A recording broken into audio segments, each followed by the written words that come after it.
Bonjour, dans 63 jours, si je ne me trompe pas, il y aura les élections présidentielles ici en France. J'ai vu à la télé tout à l'heure un dirigeant de PS qui disait si la gauche perd, ça serait de la faute de Mélenchon. Franchement, ça m'a énervé, je vais faire la vidéo. Je suis vraiment énervé. Et lorsque je suis énervé, mon accent africain, il fait surface. Pourquoi on peut porter le chapeau à un monsieur comme Jean-Luc Mélenchon qui s'est battu toute sa vie pour avoir une politique comment ça s'appelle, cohérente? Mais tout d'abord, j'aimerais dire à tous les électeurs et toutes les électrices de gauche, s'il vous plaît, je vous demande pardon. Pardon, allez-y voter. Benoît Hamon et Jean-Luc Mélenchon, allez-y faire votre choix. S'il vous plaît, pardonnez. Allez-y voter. 2017, ne vous résignez pas. Ne dites pas que oui, Marine Le Pen, on a tout essayé, on va essayer Marine Le Pen. Ou ne vous fâchez pas, oui, Hollande, il a fait ceci, il nous a menti, on ne va pas aller voter. Vous avez raison de vous énerver. Ce n'est pas à moi de vous demander pardon. C'est au gouvernement actuel qui devrait vous demander pardon. Les députés, les ministres qui vont demander pardon pour que vous vous déplacez pour aller voter. Mais moi, je le fais parce que ça fait longtemps, ça fait des années que je vis en France. Je me sens à gauche. J'adore les débats politiques. Je suis un passionné de la démocratie française, la politique française. Je me sens à gauche parce que les valeurs de la gauche, ça me plaît. C'est pourquoi je vous demande pardon. Allez-y voter. Allez-y voter. Vous avez raison de rester chez vous, mais si on dit non, on ne va pas aller voter et qu'on doit laisser la droite, l'extrême droite pour les élections, on va regretter. On a encore un autre choix. Allez-y voter. S'il vous plaît, je vous demande pardon. Réveillez-vous. On a encore une chance, électeurs et électrices de gauche. S'il vous plaît, allez-y voter. Allez-y voter. Lisez bien les programmes. Allez-y voter. Je vous demande pardon. Parce qu'Hollande nous a menti. On ne peut pas dire en 2012, je suis l'ennemi de la finance et quelques mois après aller embrasser la finance. On ne peut pas dire que je suis de gauche et faire des lois qui sont contraires aux valeurs de la gauche. Je vous comprends, je comprends votre colère. S'il vous plaît, aujourd'hui, celui qui est en mesure de gagner cette élection présidentielle 2017, c'est Jean-Luc Mélenchon. Je vous le dis, s'il vous plaît, lisez les programmes. Bon, déjà, c'est le seul qui a un programme, donc vous ne pouvez pas lire celui de Benoît Hamon. Mais laissons les programmes. Voyons la réalité en face. On demande à Jean-Luc Mélenchon de se rallier à Benoît Hamon. Vous pensez vraiment, dans votre tête là, même si Jean-Luc Mélenchon, il dit oui, j'accepte de me rallier à Benoît Hamon. Vous savez ce que le choc que ça va faire aux électeurs? Ils vont dire à Mélenchon, donc tu nous as trahis. Et Marine Le Pen que vous ne voulez pas voir à la tête de l'État, vous allez la voir. Parce que tous les électeurs de Marine Le Pen, de Mélenchon, ils vont dire PSO, Mélenchon, on s'en fout. C'est des menteurs, on s'en va ailleurs. Donc c'est ce que vous voulez. Vous voulez que la politique, que tout le monde rejette là. C'est ce que vous voulez que les gens fassent. Mélenchon, vous voulez le mettre dans une bouteille, vous l'enfermer au PS là, et que tous les électeurs qu'il a souffert en faisant les meetings, en convaincant. Aujourd'hui, vous allez faire tout possible pour que ces électeurs-là repartent ailleurs. Mais non, mais arrêtez. Il faudrait qu'on ait une logique politique.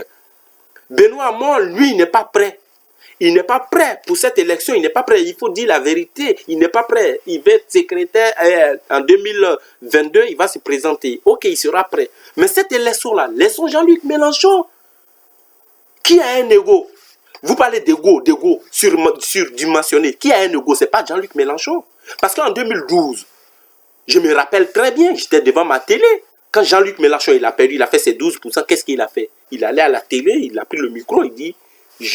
sans hésitation, je vote pour Mélenchon, pour François Hollande. En récompense, il n'a rien demandé à François Hollande de faire partie de son gouvernement. Non, ni rien. Donc, si quelqu'un a un ego, c'est le PS qui doit réfléchir. Bon, écoutez, on a fait 5 ans de politique, 5 ans de gouvernance. Bon, qu'est-ce qu'on va faire? Tout le monde nous rejette. Aujourd'hui, on a 14%. nous le PS. Mélenchon, il est juste derrière nous. Donc, peut-être les gens se reconnaissent dans Mélenchon que nous. Bon, laissons Mélenchon, il représente la gauche, il n'a qu'à essayer de tenter sa chance, il n'a qu'à partir. On réfléchit comme ça. On va pas tout comment s'appelle comment s'appelle comment je peux dire, cristalliser derrière le PS pour dire ouais, parce que c'est le PS, on va se plier en genoux. On va se mettre en genoux parce que c'est le PS. Quand ils sont dans le faux, il faut dire que vous êtes dans le faux. Alors Mélenchon qui a été concret depuis 2008, qui a claqué la porte du PS, qui a fait son petit mouvement, et qui a fait son mouvement aujourd'hui, il a réuni, il a 11-12% des intentions de vote. Ce mec-là, vous le traitez de quelqu'un qui veut diviser. Et même, vous traitez Mélenchon de quelqu'un qui est très dur. Oui, je reconnais que Mélenchon, il est dur dans ses propos. Je reconnais que Mélenchon, il a, il a le statut de quelqu'un d'État. Pourquoi Poutine, vous ne le trouvez pas dur? Parce qu'il est franc. Oui, Mélenchon, trouvez-le, il est franc parce qu'aujourd'hui, c'est lui qui peut aller devant Merkel pour dire à Merkel, écoute, Angela, tu es gentille, tu es belle, mais la politique que vous menez là, nous, en France, on souffre. On n'en veut pas. Plan A. Plan B, si elle ne veut pas, on sort. C'est simple. Benoît Hamon ne dit pas ça. Il dit on va négocier. Et si elle ne veut pas, qu'est-ce qu'on fait? Il n'a pas de réponse. Je préfère quelqu'un qui est charismatique et qui n'a pas froid aux yeux et que quelqu'un qui dit des choses et demain dit le contraire.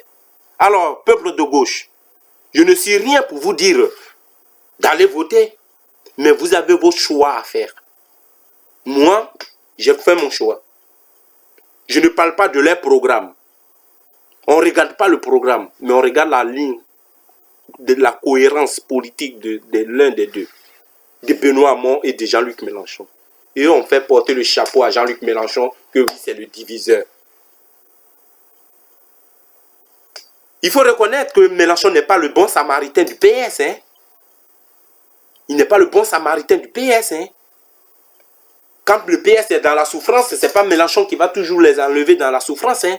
En 2012, il l'a fait, il a perdu, il a donné ses voix.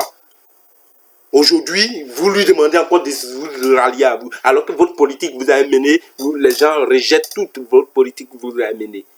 Et vous plaignez que Mélenchon, c'est le diviseur. Si quelqu'un a un ego surdimensionné, c'est le PS. Laissez la place à Jean-Luc Mélenchon. Laissez la place une fois. Bon sang. Laissez-le, il va faire sa politique. Encouragez-le au lieu de le démolir. S'il accepte de venir voter pour vous, il accepte de se rallier à à Benoît Hamon, le seul argument que Marine Le Pen dira, elle va dire, ils sont tous les mêmes. Je vous avais dit. Voici Mélenchon qui a appelé à voter à rallier à Benoît Hamon. Il suffit seulement qu'elle dise ça là. Les électeurs de gauche, ils vont se dispatcher, ils vont partir. Parce qu'ils trouveront en Mélenchon quelqu'un de faux. Parce qu'il dira que oui, tu t'es battu avec nous jusqu'à aujourd'hui, tu as cédé. Donc comment tu vas pas, pourquoi tu vas pas, si tu as cédé ici, si la chaîne nationale, pourquoi tu n'as pas cédé quand tu iras en Allemagne ou chez Poutine? Quelqu'un qui ne vous prouve nuit et jour qu'il n'est pas prêt à céder, même un centimètre de discussion, il n'est pas prêt à céder. Quelqu'un qui vous le montre nuit et jour, laissez-le donner lui sa chance de bon sang. C'est quoi le PS? Si vous voulez faire perdre la gauche, dites on va faire perdre la gauche, c'est pas Mélenchon. Alors je demande à tout le monde, tous ceux qui se sentent à gauche, faites ce que vous voulez, mais je vous demande pardon. Regardez les programmes. Enfin, il n'y a pas de programme, vous pouvez regarder le programme de Mélenchon, mais regardez les idées. Enfin, la ligne cohérence de chacun des deux. Et vous allez voter. Hamon n'est pas prêt pour cette élection. Hamon n'est pas clair dans ce qu'il dit. S'il vous plaît, c'est un appel que je vous fais.